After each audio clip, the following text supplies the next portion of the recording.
Ayun, so hello guys, welcome back to my YouTube channel. This is Lax Gaming again. So for today's video ay pag-uusapan natin yung bagong ilalabas na token ni Nightcrows this coming July 29. So kabang-abang to magiging big update sa July 29 dahil dito sa ilalabas na bagong token ni Nightcrows. So sabay-sabay nating panoorin ang review dito kay Nightcrows. Your gameplay now creates the value you seek. Unleash that value on your own terms with Raven, the new season-based limited token. Let's dive into the details of the new token, Raven. First and most importantly, Raven is a season-based token combined with elements of growth. Ayun, so si Raven token ay seasonal based lang na I think every 4 months no yung per season nitong ating Raven token. So maganda-ganda to, and I think mas mapapangalagaan yung tokenomics nitong Raven pagka ganito yung ginawa nilang seasonal. You will be able to use Raven for at least 6 seasons, totaling 24 months. Because its total issuance is capped, no new Raven will be available once the allocated amount has been spent or the period for obtaining it ends. However, with freedom of transactions, the rarity and value of Raven will be maintained. This ensures that the value forged by your efforts in obtaining this token will last. It will not have been in vain. Second, you can get Raven in the game from the Ravium you get from dungeons in the game.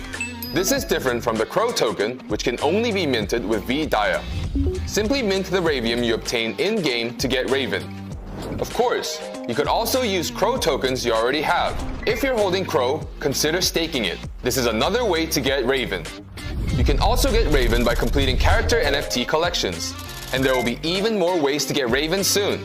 Our team will share more details with the upcoming updates on the different ways to get Raven. And where can you use Raven? First, you can use it to buy item chests that contain seasonal equipment. These will include special equipment items that are only available each season. These items can also be traded on the normal exchange, encouraging you to plan strategically. Utilize these seasonal items to buff your character and supercharge your growth. Once the season is over, item chests from past seasons become unavailable. However, you can still enhance items you already own using Raven, driving even further growth. And if you don't need Raven anymore, check out Phoenix Dex. You can make some use of it by selling it.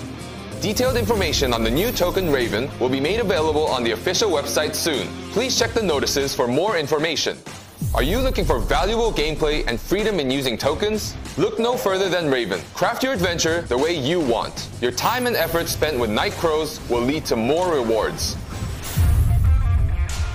Ayun, so sobrang solid na magiging update is coming July 29, no? It's because of this Raven token. And so nakita nyo naman sa video guys na si Raven token ay isang seasonal tokens which is farmable siya through dungeons, no, specific dungeon lang, no, parang epic dungeon lang to for sure. Mataas na GR and stats yung requirements dito. So habang wala pa si July 29, mag-grind na tayo guys para makapasok tayo dito sa dungeon na to.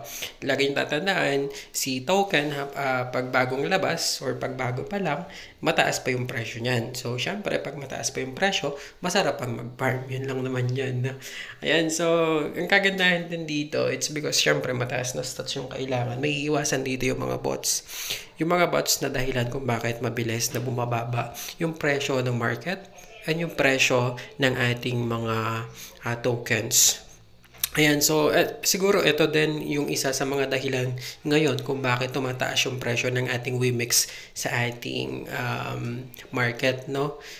No, isa lang to sa dahilan, no. Number 1 doon siguro na si ROM, palabas din si ROM this coming August, and pangalawa itong bagong token nila na Raven token, no. Siyempre mag-hold na maraming Wimix yung mga mayayaman para makapag-stake ng Raven token and ROM token. So that's all for today's video guys.